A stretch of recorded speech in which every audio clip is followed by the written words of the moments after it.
नमस्कार साथियों, वादे के अनुसार फिर से हम लोग हाजिर हैं एक बहुत महत्वपूर्ण व्यक्ति को हमारे पार्टी में, हमारे परिवार में शामिल करने के लिए। वो आपके सामने बैठे हैं।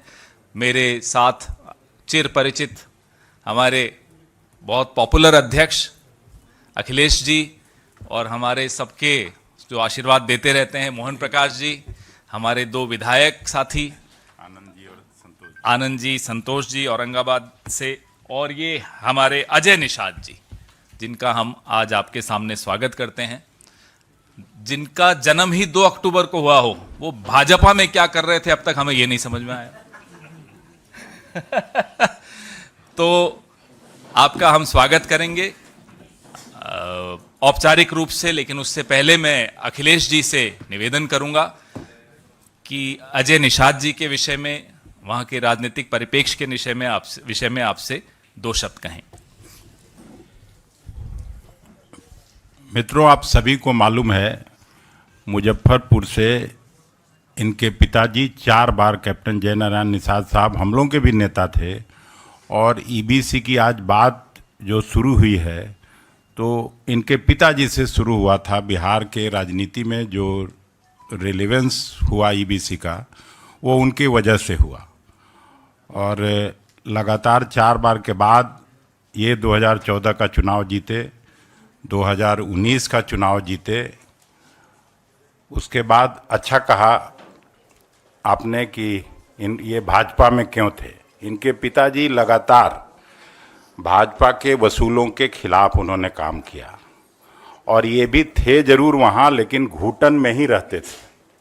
कई बार बात होती थी, इसलिए कांग्रेस परिवार में मैं इनका स्वागत करता हूं, और मुझे पूरी उम्मीद है कि इनके आने से पूरा मुजफ्फरपुर के इलाके में, दरभंगा, मधुबनी, चंपारण के इलाके में न केवल ईबीसी वोट हम लोगों की तरफ आएगा, बल्कि इनके व्यक्तित्व और कृतित्व से निश्चित रूप से कांग्रेस संगठन को भी मजबूती मिलेगी।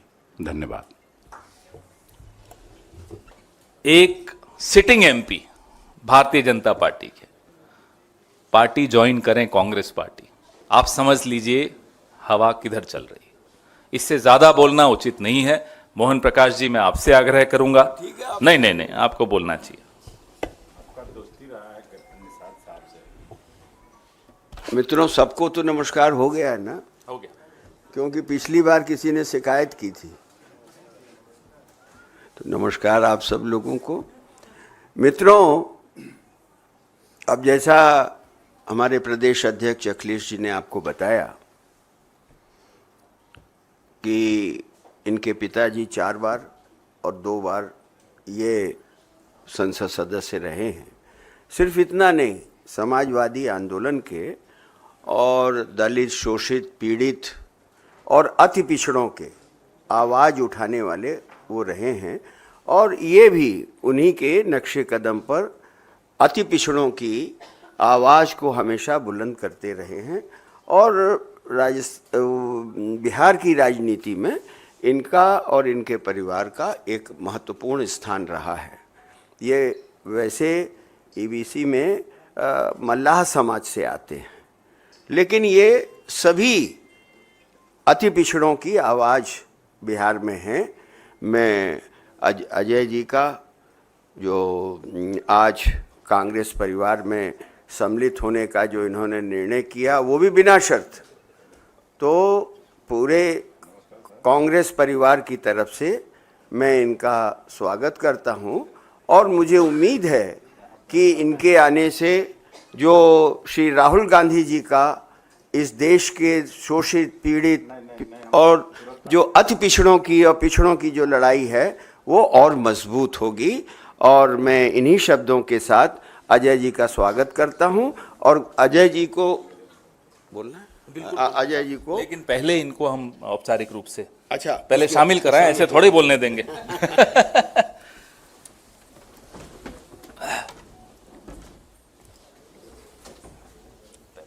पहले थोड़ा इधर आ जाइए आप। आप इधर, हाँ, आप सेंटर। यहाँ, यस।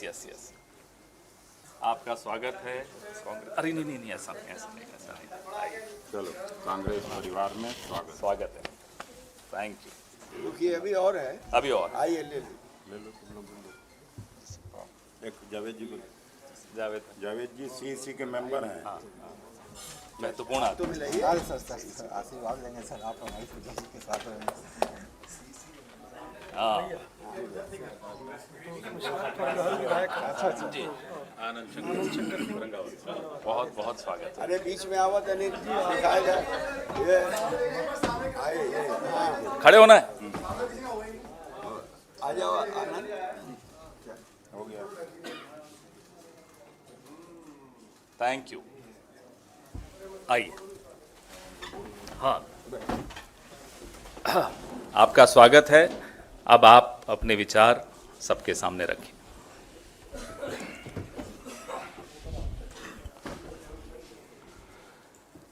माननीय प्रदेश अध्यक्ष जी, अखिलेश जी, प्रभारी मोहन जी, पवन खेरा जी और शीर्ष नेतृत्व का आभार, खासकर माननीय राहुल जी का आभार प्रकट करता हूं कि उन्होंने मुझे मौका दिया है पार्टी को मजबूत करने के लिए। मैं पार्टी ज्वाइन कर रहा हूं और पार्टी कैसे मजबूत हो, कांग्रेस कैसे मजबूत हो, उस पर मैं दिन रात काम करूँगा। वो पार्टी का शीर्ष नेतृत्व तय करेगा। जी सर, मैंने पूछा था तो उन्होंने एक लाइन में जवाब दिया कि आपका सर्वे रिपोर्ट गलत था। तो मैंने बताया कि मैं 4,10,000 वोट से चुनाव जीता हूं। तो उन्होंने कहा कि आपका वोट तो है नहीं, सब ऊपर वाले का वोट है। तो मुझे भी किसी का अहंकार तोड़ना है और अपना खोया हुआ सम्मान हमको वापस पाना है। जी जब तो आपकी पहचान भारतीय जनता पार्टी के मजबूत सिपाही के तौर पर थी, आज आप कांग्रेस ज्वाइन कर रहे हैं और इस वक्त कर रहे हैं जब आपको टिकट डिनाई हो गया, तो क्या यही वजह है जिसकी वजह से आपको कांग्रेस की आइडियोलॉजी सर, किसी को फांसी की भी सजा होती है तो उसकी आखिरी इच्छा पूछी जाती है।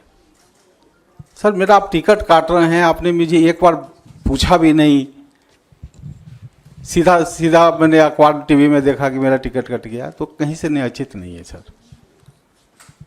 जी, क्या वजह लगता है कि आपको पार्टी ने टिकट नहीं दी और आगे अपनी लड़ाई को ले जाने की बात कर रहे हैं, कह रहे हैं अहंकार तोड़ूंगा, किसका अहंकार तोड़ने की बात आप कह रहे हैं? सर, आप सब समझ रहे हैं ना नाम अगर बता दें तो सर। सर, सब समझ रहे हैं ना। पार्टी में अहंकार से नहीं चलता है सर। ये चुनाव जो है धनबल बाहुबल का नहीं है, जनता के बल का है। तो जिसका जनता सम्मान करेगी, जिसको प्यार देगी, जिसको समर्थन करेगी, चुनाव वही जीतेगा। और जो ये लोग जो अहंकार फैला रहे हैं, खासकर सोशल मीडिया में जो भी कमेंट करते हैं, गंदे गंदे कमेंट करते हैं, सबका जवाब जनता देगी, शांति से देगी। पवन जी, ये तीसरा भारतीय जनता पार्टी का सिटिंग सांसद है जिनको आपने शामिल किया, क्या अभी आपके तर्कस में कुछ है जो और आने वाला? आपको रोज तो हम कुछ ना कुछ लाकर पेश कर रहे हैं। आगे आगे देखिए, बहुत कुछ होने वाला है। आजकल साहेब 24 घंटे जाग रहे हैं। जानते ना कौन है साहेब जो 24 घंटे जाग रहे हैं? जो पहले 18 घंटे जागते थे, अब वो 24 घंटे जाग रहे हैं, इतने चिंतित हैं।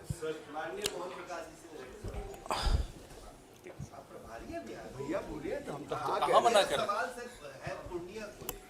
स्थिति स्पष्ट कर दी। आरजेडी ने सिंबल दे दिया है, पप्पू यादव कह रहे हैं चुनाव लड़ेंगे वो और आलाकमान का इंतजार है उनको। क्या अगर वो पार्टी डिसिप्लिन को तोड़ते हैं तो उन पे कार्रवाई होगी, या आप लोगों ने उनको ये कह रखा है कि फ्रेंडली फाइट के लिए आप जाइए, चुनाव लड़िए, पार्टी आपके साथ है? स्थिति पूर्णिया में और पप्पू यादव को लेकर क्या है? आपकी प्रश्न बड़ा अच्छा है। आपकी जो जिज्ञासा है बहुत अच्छा है, लेकिन जो हमारा समझौता हुआ है उस पर हाईकमान की सहमति और स्वीकृति के बाद होता है। ठीक है, अब अगर ऐसी परिस्थिति आएगी तो फिर हाईकमान उस पर फैसला लेगा। ठीक है, 4 तारीख को पर्चा भरने का ऐलान। तो 4 में तो अभी 48 घंटे बाकी हैं। अजय जी, कल आप राहुल गांधी से मिले, तो तो क्या उन्होंने आपको हरी झंडी दे दी है, जैसे पार्टी में शामिल होने की हरी झंडी दी, क्या चुनाव लड़ने की भी हरी झंडी दी है? और एक अखिलेश जी से सवाल है कि सर सीईसी हुए 2 दिन हो चुके हैं, बिहार से लेकर दिल्ली तक इंतजार हो रहा है तीनों सीटों पर कैंडिडेट के ऐलान का, तो वो कब तक हो जाएगा? पहले आंसर कौन करे, वो भी कुछ बता दीजिए। अब वो आप तय करिए सर। सर, माननीय राहुल जी से मैं मिला था, 10 मिनट की चर्चा हुई थी, तो उन्होंने पूरे कांग्रेस के विजन को हमको समझाया था कि पार्टी आगे क्या विचार कर रही है। और मुझे इस बात की प्रसन्नता रही कि जो हमारे पिताजी का विजन था, पिताजी भी हमारे वंचित समाज की राजनीति करते थे, जो सबसे दबे कुचले के थे, तो माननीय राहुल जी भी अब वही कर रहे हैं। और आने वाला समय में, जैसा कि उन्होंने सभी भाषण में भी बोला है कि जहाँ जहाँ कांग्रेस की सरकार आएगी सभी जगह हम जातीय जनगणना कराएंगे, और उस हिसाब से जितनी भागीदारी होगी, जितनी जिसकी हिस्सेदारी होगी तो हम करेंगे। तो ये सब चीज़ अच्छा लगा। और जहाँ तक ये जो आप बोल रहे हैं, बड़े लोग से कभी भी बात की जाती है तो ये सब की चर्चा नहीं की जाती। अब अखिलेश जी, आपको लगा भूल जाएंगे? नहीं, हम जानते हैं भूलेंगे भी तो ये घर तक जाके पूछेंगे।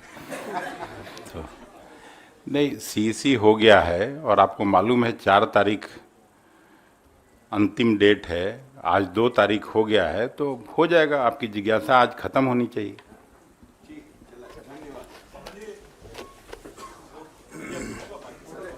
हो गया, हो गया, हो गया। लाइए, हाथ लाइए सामने, लाइए।